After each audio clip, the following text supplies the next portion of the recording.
Sabi ni Vic Rodriguez, ako ho ay nakabili na utusang bumili ng suka ng maraming ulit.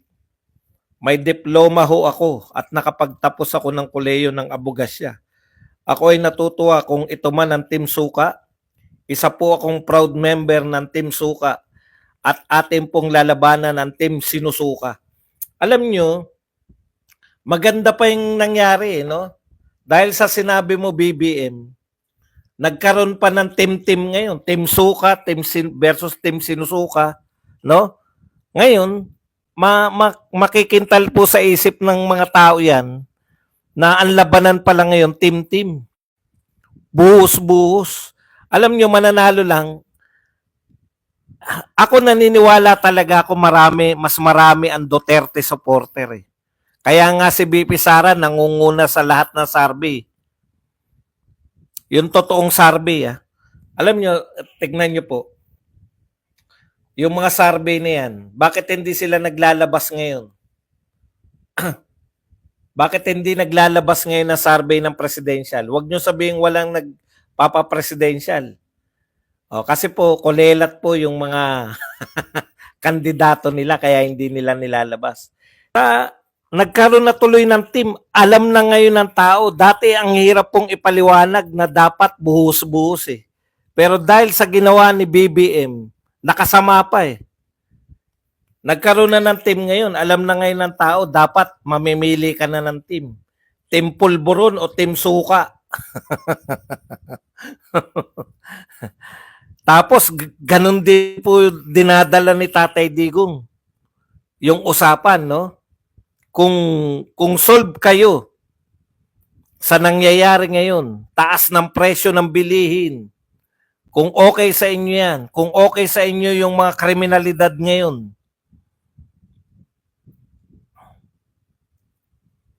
iboto nyo sila.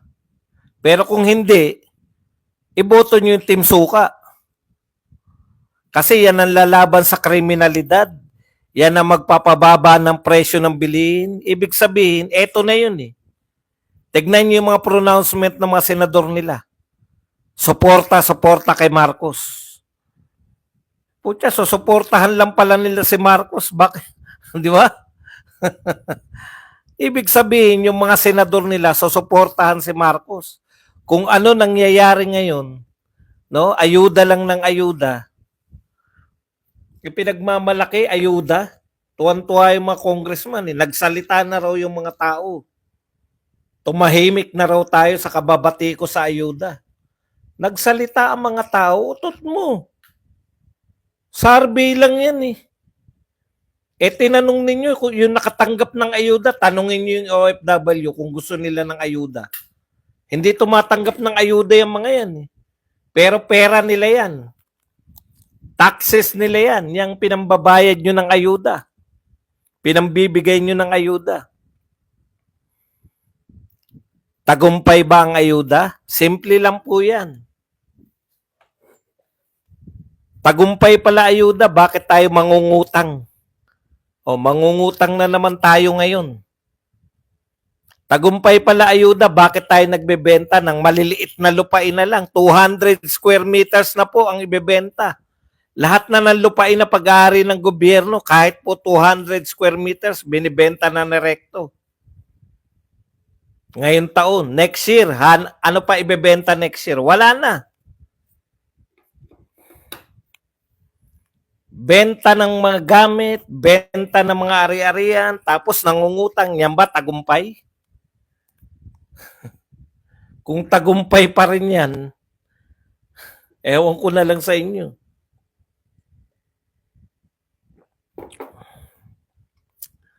Ang kinakailangan nating maka-attract na. Alam niyo po, ito real talk tayo kasi unang ano pa lang 'di ba? Unang salang pa lang po talaga ng kampanya ni Tatay Digong. 'Di ba? Ngayon lang po talaga siya sumama pa eh. Kaya yung impact po niyan, hintayin lang natin. Kasi ngayon pa lang po, pero ang ganda na po eh. Ang dami nanood kumpara sa kabila, no? Tapos basta ramdam nyo naman yung impact eh. Ako ganun eh, nakikita ko yung impact nung pati kayo. Ayan. Kaya hindi ako naniniwala dyan sa survey na yung simula. Kasi simula pa lang yung survey na yan eh. Talaga namang mga sikat sila. Pero dinadala ni Tatay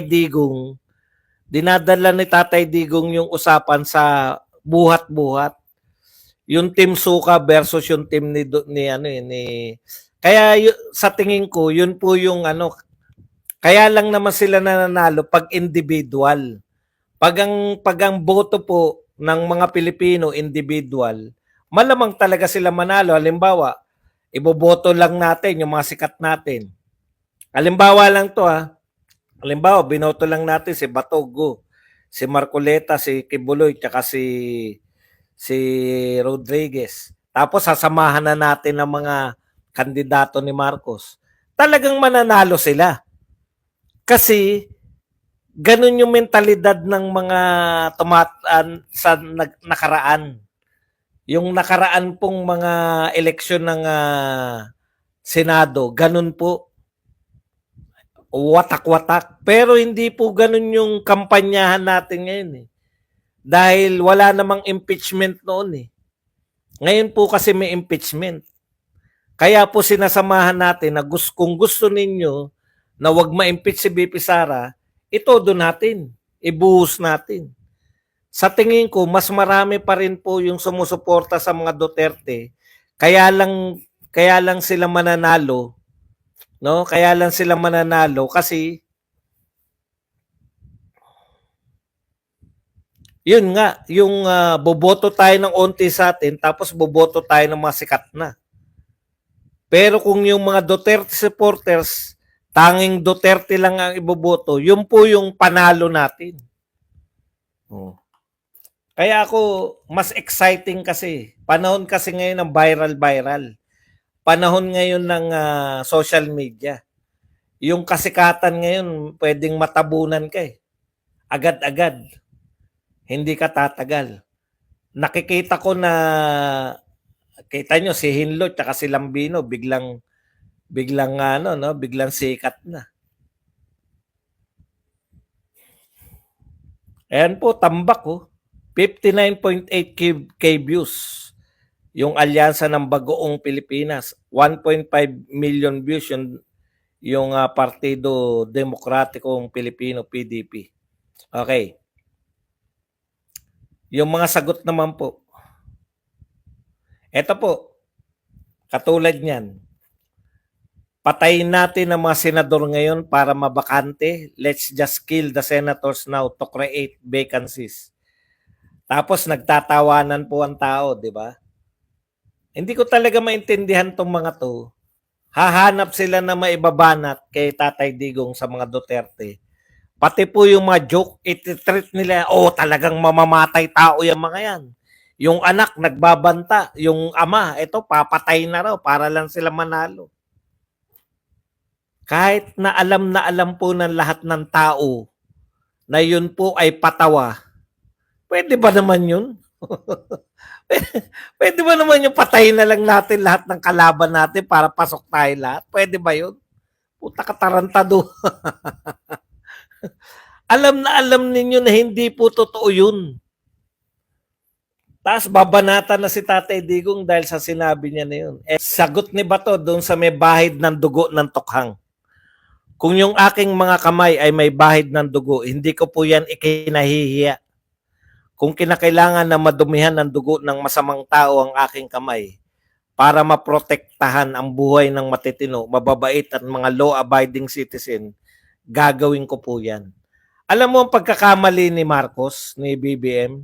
Binanatan niya yung tukhang, binanatan niya yung war on drugs. Wala naman siya kaya effective yung pagbanat ng Quadcom kasi bawal mo silang kontrahin. Pag kinontra mo sila, contempt ka. Ito po, kampanya to. Pag binanatan nyo yung war on drugs, malalantad po kayo sa publiko na ayaw ninyo. Yung kandidato ni Marcos ayaw ng war on drugs. Gusto nila yung ganito.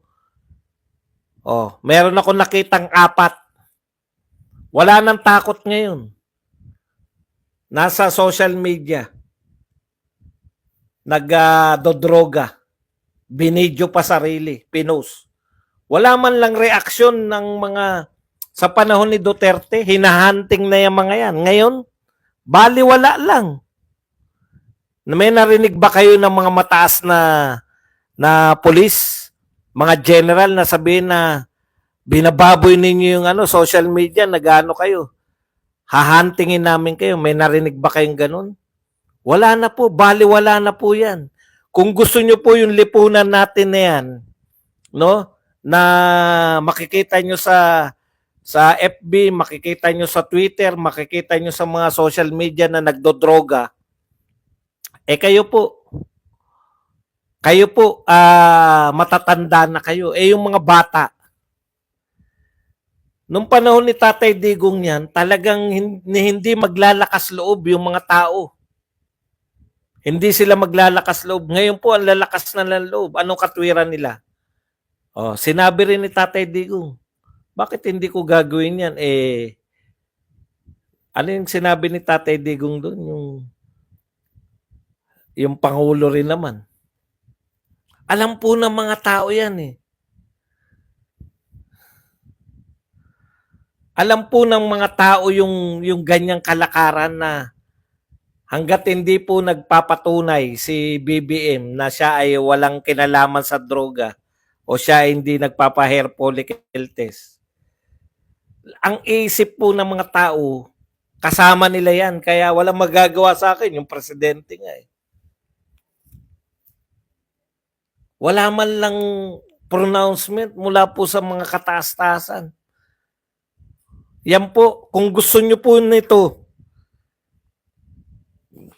nawala na, tapos yung napanood nyo siguro yung viral na binuksan yung habang na traffic lang sandali, binuksan yung sasakyan at inagaw yung bag. Dati po, yung mga snatcher, sa mga bukas lang po na nang hablot lang. Ngayon po, talagang ang lalakas ng loob, binuksan yung pintuan ng kotse, kinuha yung bag. Yan po ang kalagayan sa panahon ni Marcos. Kung gusto nyo manatili yan, iboto nyo sila Pacquiao, yung magkapatid na Tulfo. Wala naman yung, dadakdakan lang kayo ng mga yan. Yung magkapatid na Tulfo, dadakdakan lang kayo.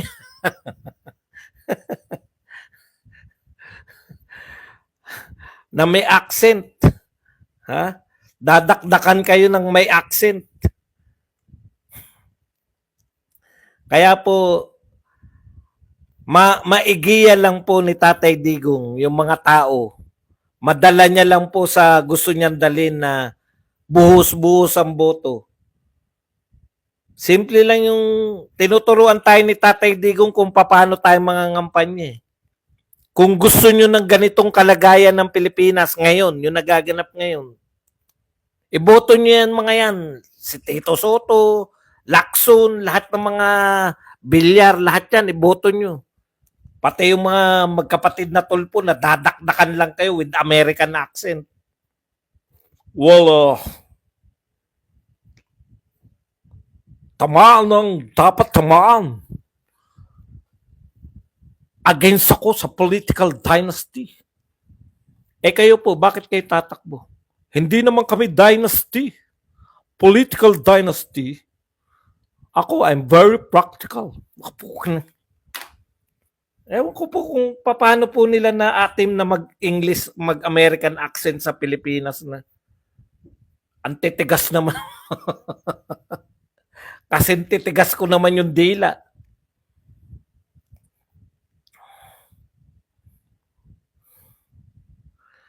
Nahuli na agad ang nasa viral na nagdodroga for the information ng mga nanonood. Maraming salamat naman at tinuli. Kasi ang lalakas ng loob eh.